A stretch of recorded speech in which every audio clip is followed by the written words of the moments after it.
This podcast is for you if you want to learn about the wonderful and wacky world of the English language and the people who speak it. If you want to learn English, speak English, and understand different speakers of English, then you're in the right place and you're going to love our podcast episode today. Welcome to English World with Chris Americos. We are a team of language lovers, expert teachers, and native speakers who are on a mission to help people around the world speak English and show the world their true value. We correct mistakes, practice pronunciation, and explore grammar rules while drinking coffee and having fun. So get comfortable, relax, grab a pen and paper, and welcome to the show. Today's episode is brought to you by English Every Day, an unlimited speaking practice program where you can join live speaking practice lessons with professional native teachers 5 times every day. There are a lot of courses on the internet and a lot of useful videos too, but the one thing that is missing for most English learners is practice. And if you need speaking practice, then English Every Day is for you. So click the link in the description or go to chrisamericos.com to learn more today.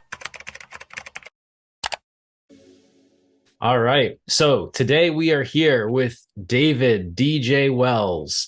And DJ and I have known each other for a long time now, I think, in 2 different countries, across oceans, a long distance. And so, I saw what you were doing recently, the new thing that you've been doing with YouTube, social media, and it's really interesting. And so I'm excited today to learn more about that. So DJ, could you just kind of tell us what it is that you do? Like, what's the name that applies to this? I decided that I wanted to do a YouTube channel that was dedicated and fit into something that I was already doing in life without having to create something new or be inauthentic to myself. So I decided to document my lock journey, and I was able to, everyone on YouTube, a lot of people talk about niching down and finding your niche. But I wanted to find something in that, like I said, it felt authentic to myself, but what would make me stand out against others. And something in the niche that I'm in it's heavily saturated with women. So I figured, why not have a man in this spot? And I guess what sets my locks apart from other lock journeys I've been on in the past is that I specifically talk about micro locks, which is a different form of locks. In the past, I've had traditional locks, and now I have micro locks. So that is what I've been doing the past couple of years. So for all the people who maybe aren't watching right now, right? Because this is going to be on our audio only podcast too. So the people who don't know what locks are and don't know what we're talking about right now, or maybe they heard locks and they started thinking about some kind of dish that you eat, or maybe a fish, right? Yeah. No, I'm joking, but if we, people who have no experience in this world at all who are listening right now, how can we describe what locks are and what it is? What's a lock journey? Right? Yeah. So for someone who has no idea what locks are, it is a hairstyle. Depending on the person, some people make it into this whole spiritual journey and something really deep. And, if that's what it is for you, that's awesome. For me, it's not that serious or not that deep. For me, it's just a hairstyle that I guess from a young age, I never liked myself necessarily with extremely short hair. And in the Black community, one of the really popular haircuts is a bald fade. So I guess my whole life growing up, I always had a bald fade, which is where your hair is really short, and then on the sides it's faded, I guess, from a really, really almost bald, that's why it's called bald fade, into gradients of more hair on your head as it goes up. I don't think I look bad with that, but I had a cousin, Justin, who's a year older than me. And when we were younger, he always had longer hair, and he would always wear it in a fro, or he would wear it in cornrows or braids of some sort. And so I just always looked up to him and was like, man, I really like his hair. And so as I got older and a little bit more bolder, and stopped caring so much about what other people thought, then I was like, cool. So when I say lock journey, it's just a, a journey that I have gone on with my hair. Again, some people take it a little bit more serious than others. But I think when people refer to it as a journey, it's just because in the Black culture and community, hair has been something that has been very controversial, uh, specifically here in the States and some other countries too. And so learning to embrace your natural hair, the texture that it is kind of why it's a journey, and sticking with it from day to day, year to year, and whatnot. And so back to your original question of what locks are, it is simply taking your hair and styling it in a way that over time it locks on itself and then it stays in that locked form. So then you're not combing it or brushing it. But I'll go ahead and get out any misconceptions that just because you have locks and you're not combing or brushing your hair, that does not mean your hair is dirty. I wash my hair regularly, shampoo, conditioner, all that good stuff. So it is a very clean a hairstyle. And so, yeah. So on your channel, you show people how to make the locks themselves with their hair, or you show them how to take care of it, or like what do you do on your channel? It's a bit of a hodgepodge. I do a little bit of everything because this particular journey, and I say journey because every time I've cut my hair and started over, I consider it the next set of locks, the next journey. So this one marks the fifth, I believe, journey that I've been on. And so I feel like since I've been doing this myself with my hair for over 10 years, I have a lot of experience and it's something that I'm knowledgeable on. I'm not a licensed professional or anything like that. I just have, like I said, personal knowledge and experience with it. And so I figured I would start sharing that on YouTube for men who also wanted to have locks, but also for women, because, you know, sometimes a woman might be able to relate to the way that my hair looks more than another woman's because her hair texture and thickness might be more so like mine than someone else that she sees. So yeah, I do tutorials. I teach how to start locks from different methods, because there's a lot of different methods that you can use to start locks with. So yeah, I do everything from teaching to instructing how to care for, maintain, and just general knowledge about locks. And you mentioned something really interesting, that this space has so many women in it. And so have you found other men in this space who are doing something similar, or you know, it does seem like an interesting move because of the audience, and maybe that helps too, it helps you stand out, right? Yeah, I have found that it helps me to stand out. And I mean, even in the marketing, I don't want to like call myself a marketer because I don't want to give myself that much credit. But when I was choosing color palettes and, you know, lights that would be behind me and just things like that, I thought about that and, you know, chose the pinks, the purples, and things like that that appeal to more of a female audience. But there are some men in the space. I think with traditional locks, the thicker locks that people are probably used to seeing, there are a lot more men in that space. But in this space with the smaller micro locks or sister locks, there are very few men, and that I at least have seen. There are some, but not, I don't think I've seen any that are doing tutorials or teaching how-to hairstyles or anything like that. So I've been able to occupy a missing piece in that niche. Really cool, man. And what did you study at university? Something completely not related. So in the States, I went to school out in Texas, and so first I was studying at Valdosta State University, and I was studying psychology and Spanish. And yeah, I changed my mind a lot in life, and I'm really spontaneous, which is why this is the fifth lock journey that I'm on. But so yeah, psychology and Spanish. And then I changed my major and changed my school, went out to Texas, went to Abilene Christian University, studied Bible and missions.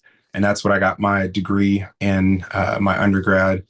And then I think like a year and a half or 2 years after I finished school in the States. Then I moved to Russia and lived there for 7 years, which is where we met.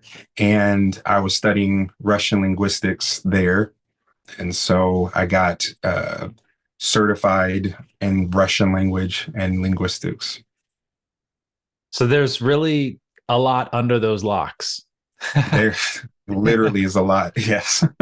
So that's and they're like really different areas too to study. I mean, language, Spanish, Russian, this is kind of similar, right? But so I guess like what finally was that thing that pushed you over the edge that was like, I have to tell people about Locs now, because so many years of other focused stuff and you know what I mean?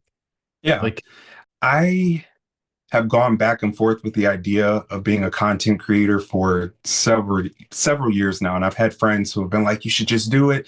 They've given me ideas and whatnot, of like different topics and channels that I could possibly do. And nothing just ever stuck. I was like, I want to do it, but I don't know what to do. And if I'm going to do something, I want it to be something that I can sustain and continue doing for several years. Like I said, something that felt true and authentic to me as a person. So I wasn't having to create a character or create this world that isn't part of my daily life. And so I don't know, one day it just clicked with me and I'm like, I started this particular YouTube channel, I believe 4 months into this lock journey. So I had already started the lock journey and then I was like, this is my 5th lock journey. And when I was going online, like I said, I was looking and I was watching a bunch of other people, and all I saw was women talking about these smaller size locks. And I'm like, there's no guys, there's no one that looks like me that I can look at and see where my locks may mature to and look like a year from now, 2 years from now. And so I wanted to fill that void. And I'm like, that could be me. Instead of me looking for someone else to fill that void, I should fill that void. And so that's kind of how this was birthed and how this all came about. So, you know, you've mentioned different hairstyles, and I think a lot of the people who are listening, they might not be familiar with all these different hairstyles and terminology. So I guess the main term here is lock, right? So honestly, I've always heard people say dreadlock.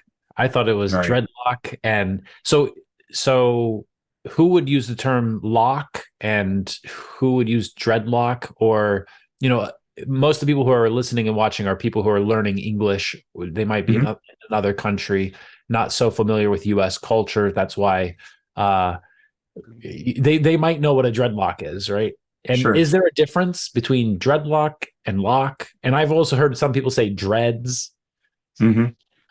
It depends on who you talk to. There's no, the simple answer is no, they're the same thing. There's no difference. The difference is just trying to catch language up with the times. They're, you know, some people still refer to them, you know, who have them as dreadlocks, but then other people have consciously decided that because there's a negative connotation with the word dread in the English language, you know, something is dreadful, it's horrible, it's hideous, it's whatever. And because there has been so much negative talk and there's a stigma around locks, like I said, that they're unclean, unkept, that people with them, you know, may smoke different things and, you know, listen to a certain type of music. So there's stereotypes that are associated with dreadlocks. There's, you know, negative, like I said, stigmas about the cleanliness of them and the type of people that wear them. And so I think it's just people trying to take back their power, their authority to say like, okay, I'm not going to call them dreadlocks because there's nothing dreadful about my hair. So we just refer to them as locks. Yeah. Have you ever been stigmatized like that? Like, has there ever been a situation where just because you've got your locks on, like people would treat you differently? Absolutely. Especially in Russia. I mean, I live in Atlanta and there's so many people here with locks and just people here who know about different types of hairstyle. And so here, I wouldn't say that I've ever run into it. But in Russia, because, you know, there aren't a lot of people that look like me, especially in the city that I lived in for 7 years. And so not having that knowledge about African American hair and hair texture and stuff like that, I would be stigmatized a lot of times. People would come up and be like, "Oh, I bet you smoke," and I'm like, "No, I don't." But it's cool that you think I do. Or asking me if I could wash my hair, and I'm like, "Yeah." Or they'd say, "How do you wash your hair?" And I say, "The same way that you do." Like, get in the shower, let the water hit my head, put shampoo in, like literally the exact same way that any other human wash their hair. Yeah. So yeah, just misconceptions, like I said, about people not knowing and not trying to be vicious or rude or malicious, just honestly not knowing. So I didn't take offense to it at all. But in the States, that stigma, you don't think that happens, right? No, I'd be lying if I said in the States it didn't happen. In my state, in my city, I should say, not even in my state, because Georgia's a big place. But in Atlanta, no, because there are a lot of Black people in Atlanta. And so I think that it's a pretty diverse culture and people are pretty cultured here. But if you go into other places, smaller cities, and certain states, there's probably still those stigmas and people feel the same way or think the same way that people in Russia or other countries might. So it's definitely here too. Yeah.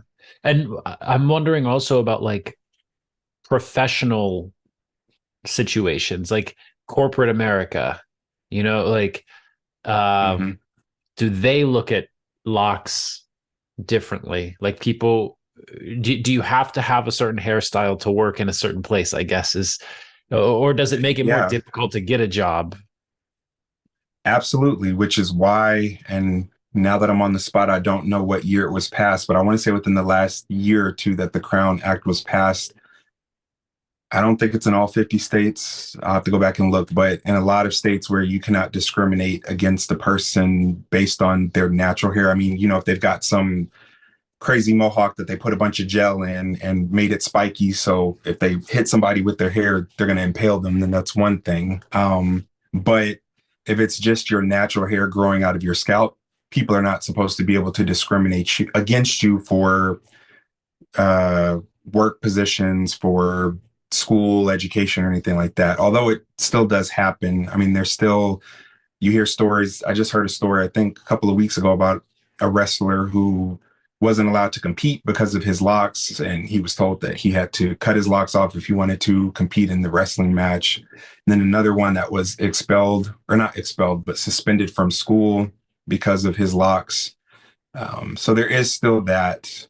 Um, which is actually a reason why a lot of people and especially women are leaning towards the smaller locks now, is because of how they're perceived in the workplace. Thicker traditional locks, because there is still that stigma, and from Hollywood and stuff like that, it comes with a certain thought that it is associated with like gang life or drugs and things like that. And so those same stigmas come into the workplace, so that way if someone sees you, they might have those perceptions of you before even speaking to you, just from looking at your hair. And so with these smaller locks, they give an appearance of natural hair or not locked hair a lot of times. And so a lot of women who are trying to climb the corporate ladder in America will go for the smaller size, and men too now, because they don't want to be discriminated against solely by their hair. They want to be judged on their character, their personality, their merit, and whether or not they can get the job done at the end of the day, and not by their hair on top of their head. It seems like a crazy topic to even discuss, Yeah. uh, but it does come up. It does come up. So, I mean, but what about for you? Like, let's say we're just walking down the street and you see somebody with thick, nappy dreads, and is your first thought going to be maybe he associates with the people that the stereotype exists for, or like you know what I mean? Like, does that stereotype Yeah. exist within the community of people who might also have it? Like, you make a conscious Oh, choice because of the stereotypes that other people have about it, but right. does Yeah, it exists yeah. in the Loc community as well, and it exists in the Black community as well. Which, like you, I mean, you already stated it perfectly, that is why people consciously make the decision to go for a smaller size. So it's like the best of both worlds. You still get your locks, but you get a different look from it, and it's not the traditional look. It's not the look that's looked down upon or frowned upon. And so it definitely plays a part. And yeah, and that's something, I mean, that's a whole nother topic for another day. But yeah, even in the Black community, there's a lot of self hate and stigmatizing that we do in our own community because of things that we've experienced in the past that cause us to judge ourselves even to this day. Yeah, there's it's such a big topic. So, but dreadlocks, uh, not something to dread, of course. But you mentioned mohawks, and that was really cool because yeah, it's kind of like a dangerous hairstyle or something. And so like maybe someone could argue like with locks swinging around that this could be dangerous. It could hit. So, right, someone could try to make this argument, but you know what? Nobody ever makes the argument that a girl's ponytail is dangerous. But the same, it's this like Right. she swings her head. Like no Yeah. one would ever comment on a like a blonde girl's long ponytail, right? Right. Right. So Yeah. yeah, I It never is. thought about that before. Yeah, it is. It is definitely interesting. And I mean, I get that depending on your work environment, that there are different rules and regulations. If you're working around food, you obviously have to wear a hairnet. You don't want loose hair because it can get in the food. So in certain situations, it makes sense. If someone tells you you can't wear your hair down to work, you need to wear it back. And so, okay, like you can work with that. But when it's specifically about a hairstyle, unless it is distracting. So if you have a pink, purple, and green mohawk and you're working in corporate America trying to sell, I don't know, Microchips. right, yeah, then it might be a little distracting when you're in a meeting with a bunch of other people to focus on the presentation that you're making if they're looking at your hair that's standing 5 feet in the air, with Yeah. all these colors.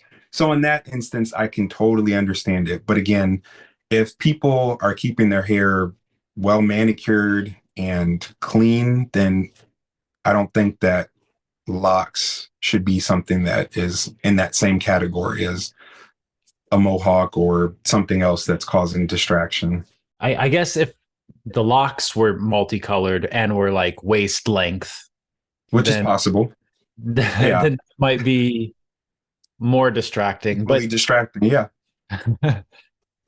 absolutely. I've seen some people who have something similar and definitely caught my eye.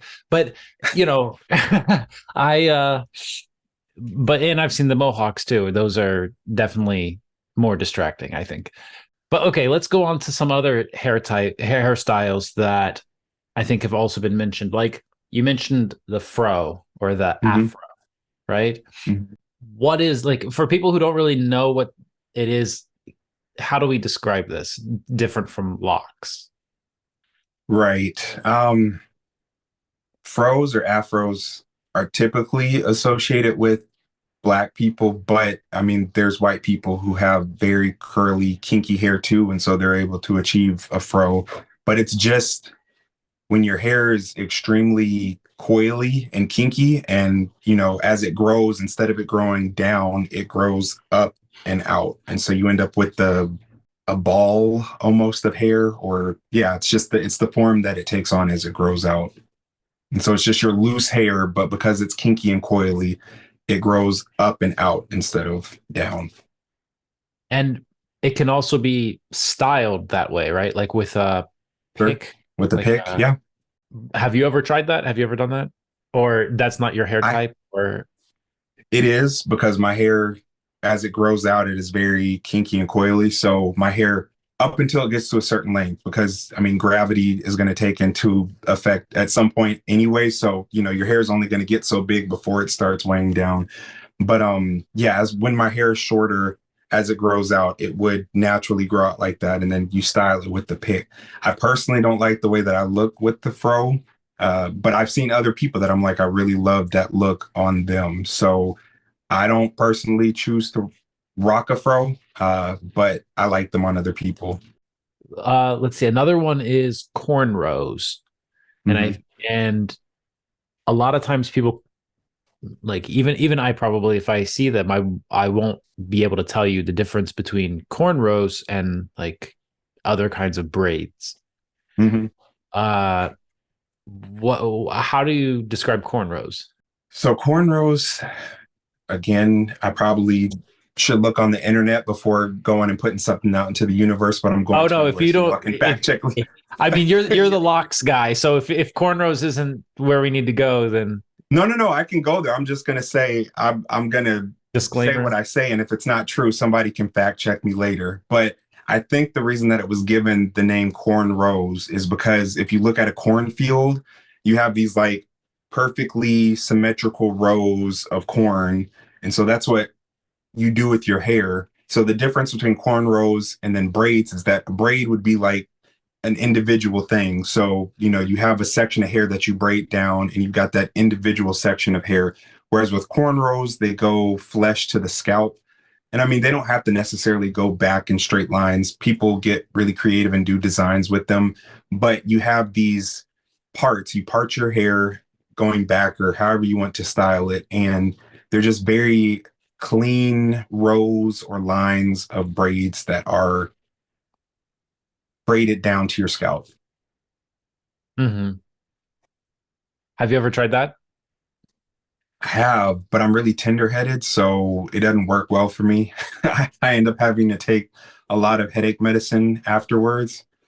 I remember the last time I got my hair cornrowed, it was in Russia while I was there, and one of my friends, she's from Congo, and so she, you know, and we have a joke in our community, but like Africans will braid. We say we say that they will catch every single piece of hair, no matter how short it is, and get it into the braid.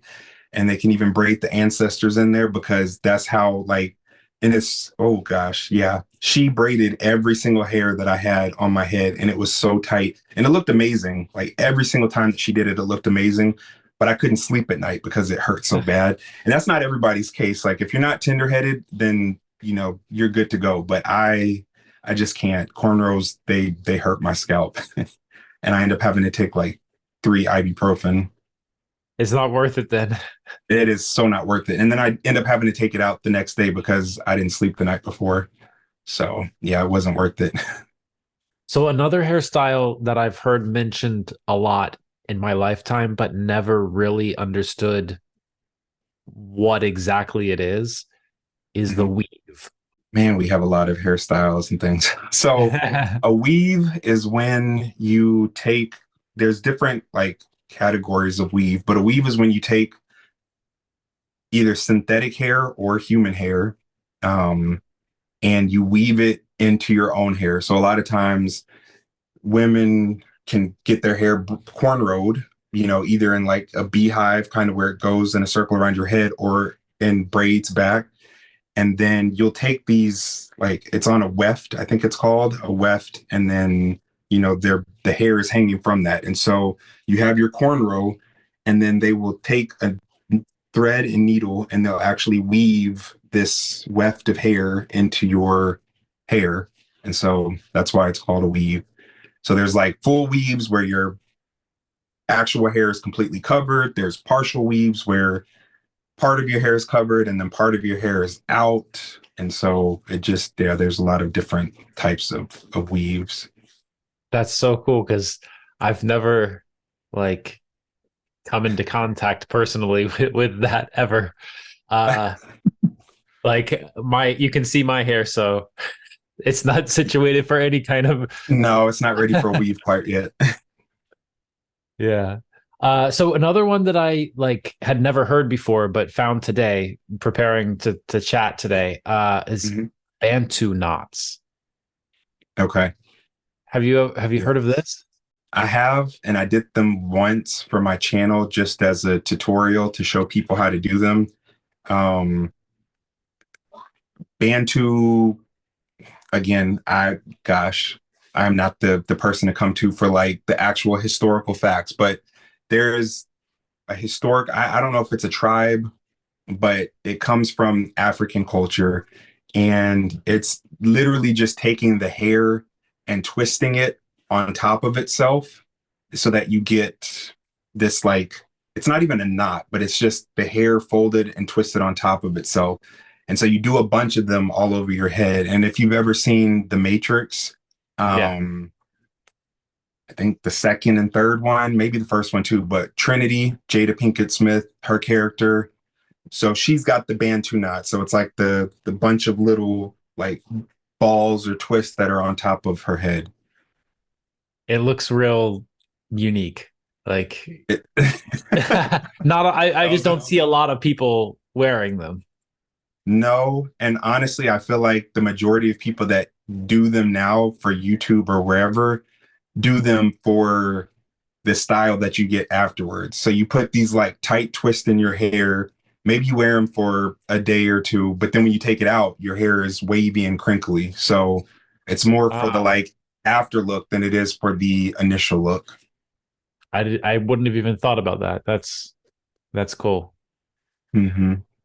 Maybe we're missing some other kinds of styles like okay, so you talk a lot about micro locks on your channel, and today Hmm. you described, we've got like the traditional ones that people probably imagine when they hear the word, and then we've got these smaller ones, and they're easier to take care of, right? They're more professional looking, you might say. Hmm. uh or socially acceptable, whatever, however Sure. you want to describe that. Hmm. Right. So maybe there's something else that we're leaving out here. There's a ton of hairstyles and whatnot, but yeah, I mean, specifically with locks, I guess someone might ask, well, what makes a lock micro as opposed to traditional? Mhm. And it, at the end of the day, it comes down to size. I mean, traditional can be anywhere from like the size of my thumb down to, I think, what they consider pencil size. So if you have a pencil, that would be like the smallest that a traditional lock is supposed to be, if you're trying to keep to standards and whatnot. And then micro locks would be anything smaller than a pencil all the way down to the point where it's so thin that it almost looks like a strand of an individual strand of hair. Oh, Um, wow. yeah, but I could never go that small just because then the maintenance would take forever to have to go in and redo all of those every several weeks. Okay. And yours, the size they are now, how often do you have to redo them? I redo mine, not redo, like I'm not going in and redoing them, but I what is it called? Like a Retighten touch up? the, Oh, yeah, like a touch up. So every 6 to 7 weeks is how often I'll go in, and I just take like a threading needle, a plastic one, and I just go in, and it's called interlocking, and you go in at different points, and that's how you retighten your hair. With traditional locks, typically you like retwist them, and sometimes they use a gel to kind of hold them in place so that they don't come untwisted. But yeah. I was looking at your channel and there was something that caught my eye, being a person who uh hasn't thought about locks recently. One thing caught my eye. You have something called the pantyhose method. And so, Uh-huh. I mean, it just grabbed my attention. So I had to ask you, what is that? Well, that's good. That means that the thumbnail and the title is doing what it's supposed to do. It's supposed to be clickbait, but it delivers on the clickbait. So like I said, I do tutorials and I instruct and teach not just for micro locks, but for locks in general because I've been on several lock journeys myself. And a lot of people that want to start locks or recently have started locks have a lot of questions about how you can wash your hair without it coming undone. Because in the beginning stages, especially if you have really short hair, your locks can completely unravel, come undone. And then it's like you just spent this money or you spent all this time getting it done. And now you have to go back and get it redone. And so the pantyhose method is simply a method where you can wash your hair without having your hair come undone. And so pretty much you just take a pair of pantyhose and you cut off the end and you twist it up. So like you have the headband part and you put it over your locks and you have the knot at the top. And so when you go in the shower to wash your hair, you're able to wash without your hair being free and moving around too much. But because there's like little tiny microscopic holes in the pantyhose, it allows the water and the shampoo and the conditioner to get in there. So you're able to go in, still wash your hair, still scrub it. But like I said, you don't have to worry about the effects of your hair unraveling like you would if you didn't use the pantyhose. So that is the pantyhose method. Not as salacious as it sounds. Need to trademark it or something. I'm not the first, so I don't know that I can trademark it, but Okay. Well, it's a good tip to pass down, right? So, I joked a little bit about my hair and everything like this, but can anyone's hair be made into locks? I don't want to say that anyone's hair can be, but a lot of people's hair can be. The curlier your hair is, the easier it is going to be for your hair to lock. But I have seen people with completely bone straight hair get locks. Typically, they don't look good when you have bone straight hair just because straight hair doesn't lock naturally. Because my hair is so kinky and coily and the like lock pattern is tight, if I don't comb it and I don't brush it, it naturally does that.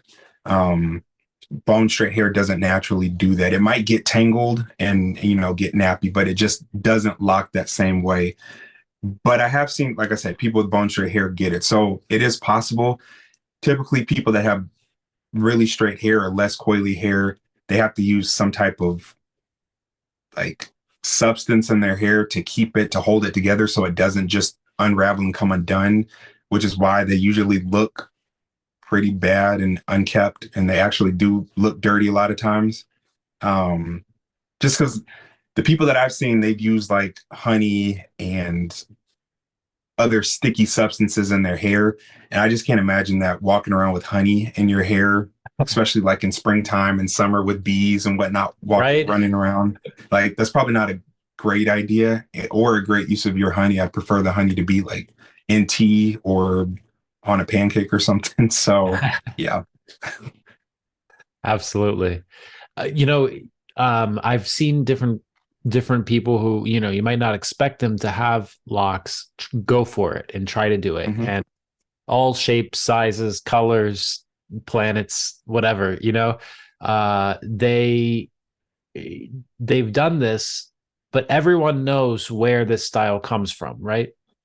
So do you think that when other people take this style and use it or try to do it, I mean, I know that in a lot of cases they want to kind of connect with some kind of culture behind this style, and like that might be something that they're pursuing in their identity Sure. as a young person, for example, right? So, Mhm.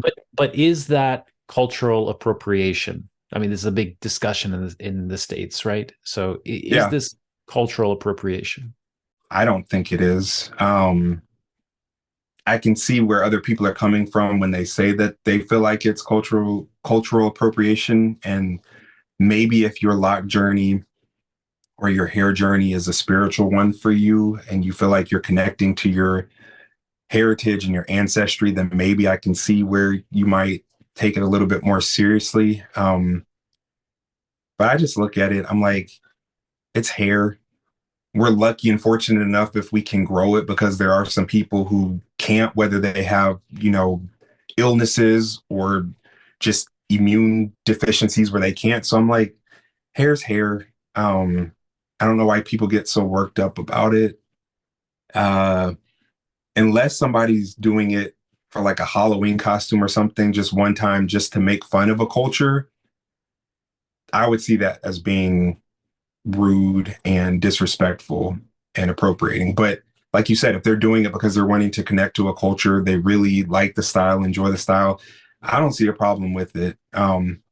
As long as they don't look horrible with it. Like I said, I've seen some people with As long as they have good just, locks. yeah, as long as they have good locks. I've seen white people with good locks, black people with good locks, Asian people with good locks. I've seen those same races with horrible looking locks. And so it, crosses all spectrums. If your locks look good, awesome, go for it. If it looks like trash, let it go. Take the trash out. Like it has no place. But in terms of cultural appropriation, I don't think so. I just, yeah. But we it sounds like you don't think so, but it sounds like you're cognizant of some voices out there that would say that it is, right? Yeah. Yeah, definitely. I only got that from your answer because I haven't looked, but like taking that the next step further, I'm just thinking right now, like, we talked about some of the stereotypes, and one of them is about, certain types of music, certain type of lifestyle, maybe criminality and things like this.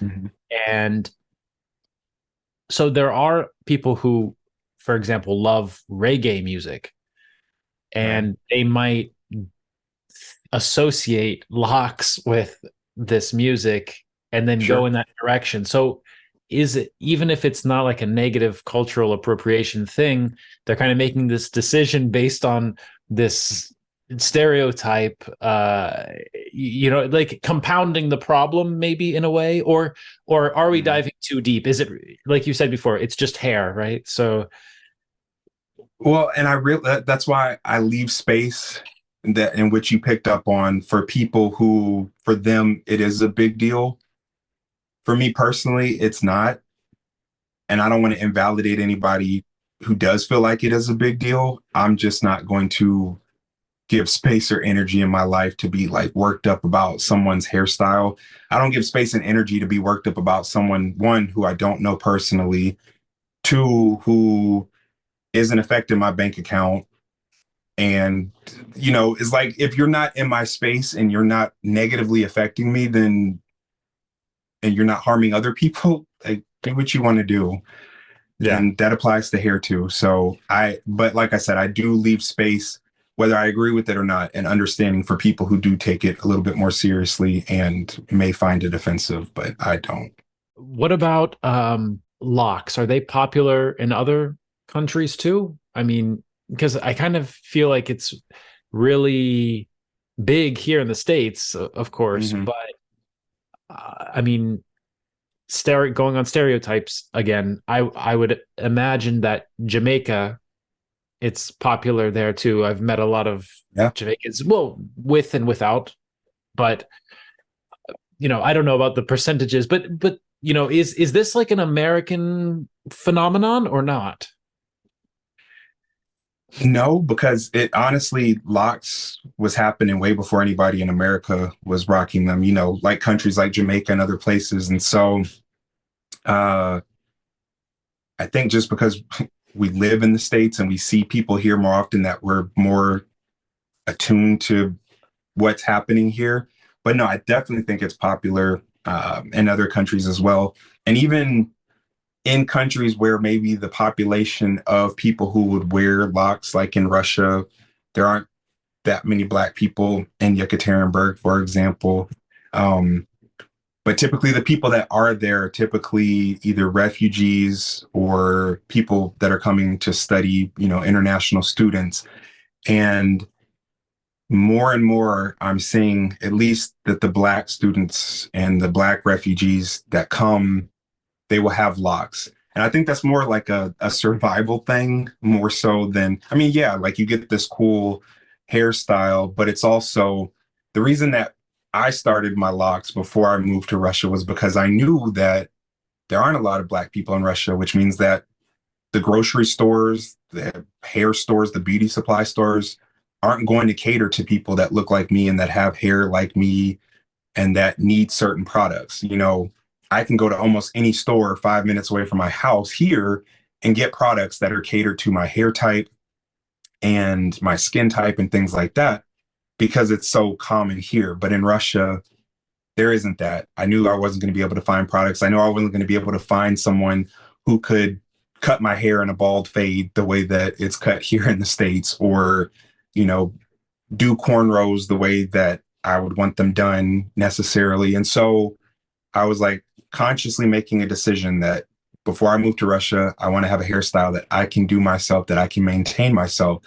And so I feel like locks is one of those hairstyles that is pretty easy for the most part for the individual to maintain themselves. And so that's why you see a lot of Black refugees and international students that will have locks even when they're in other countries that aren't their own. That's really interesting, like making that choice based on utility, like how useful it is too.